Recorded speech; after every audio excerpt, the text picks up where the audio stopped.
இப்போ நம்ம வந்து ப்ரெக்னெண்ட்டாக இருக்கும்போது நம்ம வந்து இப்போ என்னென்ன சாப்பாடு சாப்பிடக்கூடாதுன்றதை பார்க்கலாம் வாங்க. காலையிலேருந்து ஈவினிங் வரைக்கும் ஏதோ எனக்கு தெரிஞ்சதை சொல்கிறேன். நீங்கள் வந்து ப்ரெக்னெண்ட்டாக இருக்கும் போது ஃபஸ்ட்டு ஸ்டார்டிங் ஒரு 3 months என்ன பண்ணணும்னா ட்ராவல் வந்து அவாய்ட் பண்ணிக்கோங்க. ரொம்ப எமர்ஜென்சி போகணுன்னா மட்டும் மேக்ஸிமம் ட்ராவல் பண்ணுங்கள். மிஸ் டைமெல்லாம் நீங்கள் வந்து ட்ராவல் வந்து முடிஞ்ச அளவுக்கு அவாய்ட் பண்ணிக்கோங்க. அதுக்கப்புறமா நீங்கள் வந்து பழத்தில் என்னென்ன சாப்பிடக்கூடாது பழம் அப்படின்னு சொல்லிட்டு பார்த்தீங்கன்னா, அன்னாச்சி பழம் சாப்பிடாதீங்க. அதே போல் மாம்பழம் சாப்பிடாதீங்க.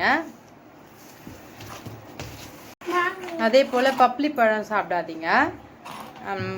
காயில் வந்து என்னென்ன காய் வந்து அந்த 3 months அதாச்சும் ஸ்டார்டிங் 3 மாதம் வந்து சாப்பிடக்கூடாத காயின்னு பார்த்தீங்கன்னா, இந்த கத்திரிக்காய், இந்த முருங்கைக்காய், வீட்டாக நமக்கே தெரியும் இல்லையா அந்த பொருளெல்லாம் வீட்டுன்னு சொல்லிட்டு அந்த காய் வகைகளை மட்டும் ஒரு 3 மாதத்துக்கு வரைக்கும் சாப்பிடாது இருங்க.